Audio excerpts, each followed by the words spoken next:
Bonjour et bienvenue. Aujourd'hui, je vais vous présenter la deuxième partie de la conception des tiroirs traditionnels, où nous aborderons les coulissages des tiroirs en caisson. On verra aussi les tiroirs suspendus, ainsi que les tiroirs à l'anglaise.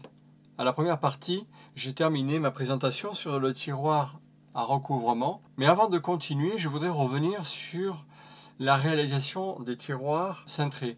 Il y a une chose dont je ne vous ai pas parlé, c'est qu'il est important d'avoir une surface plate ici. C'est-à-dire que la courbe intérieure du tiroir ne commence que à partir de 15 mm. J'ai un tiroir dont les côtés font 12 mm d'épaisseur, et si je zoome ici, voilà ce que ça a donné. Voilà, donc ici, ma courbe commençant de cette arête, eh bien, je me retrouvais avec un jour. Et pour éviter cela, on conserve cette surface plate. Là, je vais tracer un rectangle pour qu'on comprenne bien. Ça, c'est la surface d'origine, la surface plate. La courbe intérieure ne commence que à partir de là. Ce qui veut dire que quand on va exécuter les queues d'aronde, eh bien, là, je vais pousser à 12 mm de profondeur. Bon, je reviens pour enlever ce rectangle. Voilà. Donc là, ici, nous sommes dans le cas d'un tiroir plat, droit, tel que nous l'avions vu dans cet exemple. Voilà. C'est exactement le même type de réalisation de queue d'aronde. Voilà. Donc, il est important d'avoir cette surface plate ici. Là.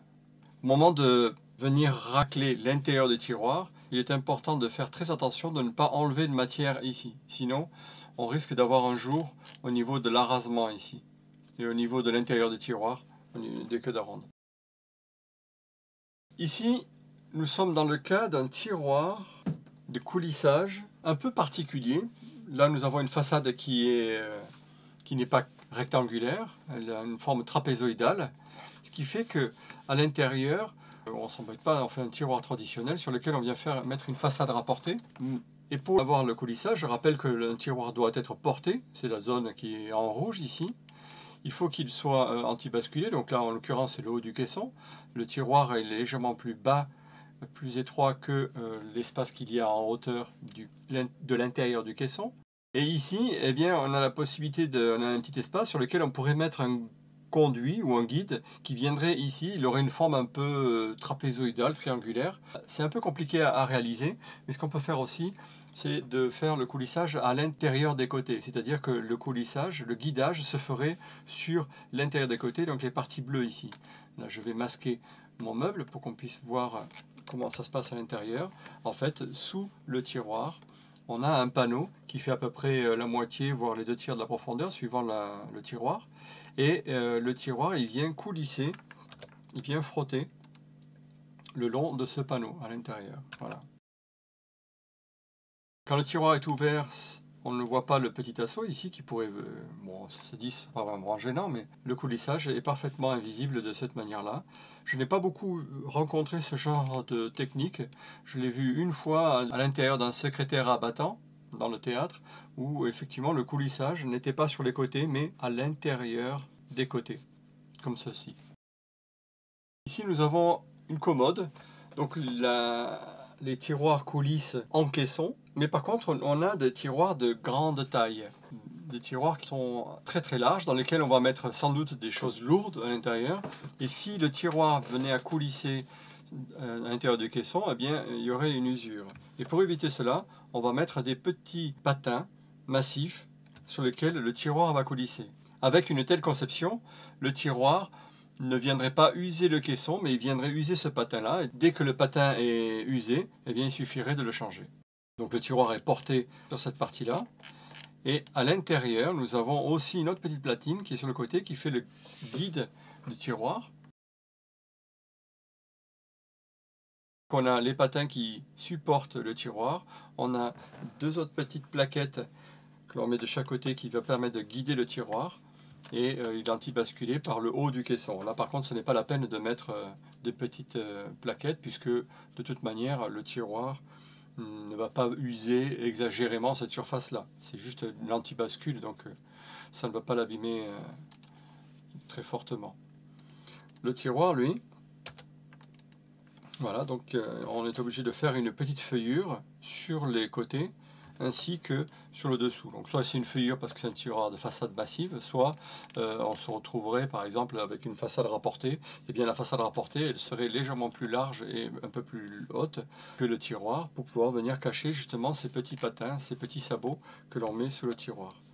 En général, quand on fait une petite feuillure comme ça, donc c'est massif, on vient tricher un petit peu, enfin tricher, on vient le dégraisser. Donc vous voyez, là il y a un petit angle, et c'est l'avantage de cet angle-là, de dégraisser le tiroir. Ça nous permet d'avoir un visuel au niveau du jeu qui est très sympa, parce qu'on n'a pratiquement pas de jeu sur le côté, alors que le tiroir, lui, a un jeu confortable. Sur le côté droit, on est dans le cas d'un tiroir encaissant. Sur le côté gauche, j'ai mis un montant, un peu comme si nous étions dans un tiroir qui coulisserait entre un pied de commode, par exemple, dans le cas d'une conception traditionnelle de mobilier massif. Donc dans mes exemples, à chaque fois, je ne mets pas l'arrière pour qu'on puisse voir le coulissage. On a un système de coulissage à droite différent du coulissage à gauche. Alors regardons déjà le coulissage à droite. Donc c'est un coulissage suspendu, c'est-à-dire que l'on a une rainure sur le côté, va coulisser contre cette pièce de bois dans laquelle on a fait une languette. Dans ce cas, ici, contre le panneau, on ne fait pas de languette, par contre on met un simple tasseau qui peut soit être fixé directement, vissé contre l'intérieur du meuble, c'est souvent ce que l'on fait, ou pour une meilleure précision, dans le cas d'une série par exemple, eh bien on pourrait venir faire une rainure à la défonceuse dans laquelle on viendrait loger ce tasseau, et ce tasseau-là supporterait le tiroir et viendrait guider le tiroir. Dans ce cas précis, où on a le tiroir, ici on a un jeu, le jeu qu'il y a à l'intérieur du meuble, entre l'intérieur du meuble et le côté du tiroir. Ce jeu-là est important. Le tiroir est guidé par cette surface-là. Là, par contre, nous n'avons pas de jeu. Si jamais le tiroir force un peu, c'est sur cette zone-là que l'on va venir ajuster notre tiroir. J'attire l'attention sur le fait que la rainure, elle a une certaine largeur. Là, je crois qu'elle doit faire 17 mm de large, alors que le tasseau, lui, cette petite pièce de bois, elle ne fait que 15 voire 16 mm. On a 2 mm de jeu pratiquement en dessous le tiroir. Ce jeu-là, il est important, c'est le jeu de l'antibascule. Très souvent, je vois des rainures qui ont la même largeur que le tasseau. Et le tiroir force souvent un peu, et c'est difficile d'ajuster, parce que justement, il n'y a pas de jeu. Le seul endroit où le tiroir doit frotter, c'est dans le guidage. Dans l'antibascule, au contraire, là, il faut mettre un jeu généreux de millimètres. Là, par contre, la zone bleue, vous voyez, elle n'est pas ici, elle est sur le côté. C'est-à-dire qu'en fait, le jeu n'est pas contre le côté du tiroir, mais par contre à l'intérieur de la rainure. Si jamais mon tiroir force un petit peu, au moment de l'ajustage, eh bien, ce sera sur cette zone-là que l'on va venir ajuster le tiroir. Alors, quelle conception choisir entre celle-là et celle-là? Ça dépend si on a beaucoup de place ici ou pas.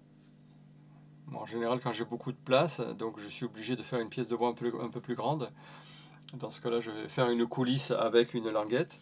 Si par contre, mon côté tiroir est contre l'intérieur du meuble, je vais opter plutôt pour cette technique-là. Pour la réalisation de cette rainure, il est important de la faire une fois le tiroir fait. Parfois, je vois des conceptions où on prévoit de faire la rainure avant même de monter le tiroir. C'est-à-dire que usiner le tiroir, c'est-à-dire usiner cette rainure, le tiroir n'étant pas monté. Donc ça veut dire qu'à la toupie, on va usiner cette pièce de bois, toute seule. On a beaucoup de matière à enlever. Et puis pour la tenir, c'est pas facile, c'est pas évident. En plus, on a une rainure à arrêter. L'usinage n'est pas simple et un peu dangereux. Alors que si on monte le tiroir, et bien quand on va usiner la rainure arrêtée, et bien on va tenir le tiroir et non pas le côté tiroir. Ce qui fait que on travaille d'une manière beaucoup plus sécurisée. D'autre part, il est important que cette rainure soit parfaitement dégauchie avec l'autre rainure. Si ce n'est pas le cas, eh bien on se retrouve avec un coulissage qui va poser problème. Imaginons qu'on ait réalisé le tiroir et que le tiroir soit légèrement gauche, c'est-à-dire qu'ici, au lieu, comme bon là on est parfaitement dégauchi, hein, on voit que les deux arêtes sont parallèles. Si ce n'est pas le cas, eh bien il va falloir l'ajuster. Alors ce que l'on fait, on prend le rabot et puis on ajuste, on dégauchit le tiroir de manière à ce que ces deux arêtes soient parfaitement parallèles.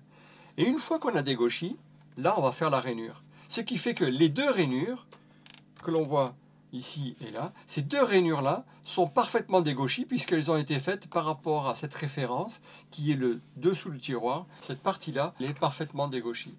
Donc on a un bien meilleur coulissage parce que justement ces parties-là ne sont pas gauches. Voilà pour ce qui est du coulissage suspendu. Quand on a des tiroirs en caisson, on peut opter pour un autre système de coulissage tel que celui-là, c'est-à-dire le tiroir est porté par un tasseau qui peut être soit entaillé sur le côté du meuble, soit vissé collé à l'intérieur du meuble. Nous avons l'intérieur du meuble qui va permettre de guider le tiroir. Cette technique-là, elle a un inconvénient, car en espace, on perd la valeur de toutes les coulisses. Contrairement à un coulissage comme celui-là, où on utilise pleinement la place à l'intérieur du meuble. Là, par contre, on a un coulissage où on perd la valeur de toutes les coulisses. Par contre, elle a un avantage, c'est que nous sommes dans un coulissage traditionnel, donc il n'y a pas de rainure à faire sur le tiroir, et surtout, si le coulissage est intensif, eh bien on a un tiroir qui porte pleinement sur une coulisse, ce qui n'est pas le cas de tiroir suspendu. Le tiroir va s'user beaucoup plus vite puisque la surface de frottement elle est beaucoup plus réduite par rapport à celle-là. Par contre, on est obligé de faire une façade plus large que le côté afin de recouvrir la coulisse qui va se trouver sous le tiroir. Voilà, si la coulisse fait 15 mm d'épaisseur, ici on aura une façade qui va être plus large de 15 mm d'épaisseur pour cacher cette coulisse. Dans ce meuble, nous avons des tiroirs cachés par les portes. Dans ce cas, on appelle ça les tiroirs à l'anglaise. Là, ce sont des tiroirs suspendus hauts. On retrouve souvent ce genre de tiroirs à l'intérieur de buffets pour ranger notamment les couverts et les petits ustensiles. Allons regarder le système de coulissage. Deux systèmes de coulissage différents. Le plus connu, le plus répandu, c'est celui-là, c'est-à-dire qu'on fait une rainure sur le côté, la rainure est légèrement décalée vers le haut. Et le frottement, le guidage du tiroir se fait sur cette zone-là, et non pas l'intérieur de la rainure. De manière à ce que si jamais le tiroir frotte un petit peu, on n'ait pas à toucher au tasseau qui se trouve ici, dans lequel on a fait la feuillure, mais plutôt sur le côté du tiroir. Ici, nous avons un coulissage un peu particulier, c'est-à-dire que le tiroir a une rainure non pas à l'extérieur, mais à l'intérieur. La seule fois où j'ai rencontré ce genre de guidage, ce n'était pas un tasseau en bois, mais plutôt métallique, ce qui fait que là, on avait une rainure beaucoup plus étroite. Mais par contre, l'intérêt de cette technique, c'est que le guidage, le coulissage, est invisible sur le côté du tiroir. Voilà, donc on a quelque chose qui est assez sympa, si ce n'est qu'on a la rainure à l'intérieur, mais qui n'est pas très visible. Donc le tiroir fermé, c'est plus sympa cette technique que celle-là. Au niveau de l'arrière, il faut penser à ne pas faire des queues d'aronde à cet endroit-là, puisque ici on va faire une encoche, l'encoche pour pouvoir laisser passer la coulisse qui va supporter le tiroir. Voilà pour ce qui est de ce coulissage. Quand le tiroir est fermé, on a quelque chose de plus sympa avec cette technique-là. Comme je l'ai dit tout à l'heure, les tiroirs qui se trouvent à l'intérieur d'un meuble, on appelle ça les tiroirs à l'anglaise. Un tiroir à l'anglaise de ce type-là, on peut les rencontrer à l'intérieur d'une armoire par exemple, ou à l'intérieur d'un vaisselier pour ranger les petits objets. Dans cette conception,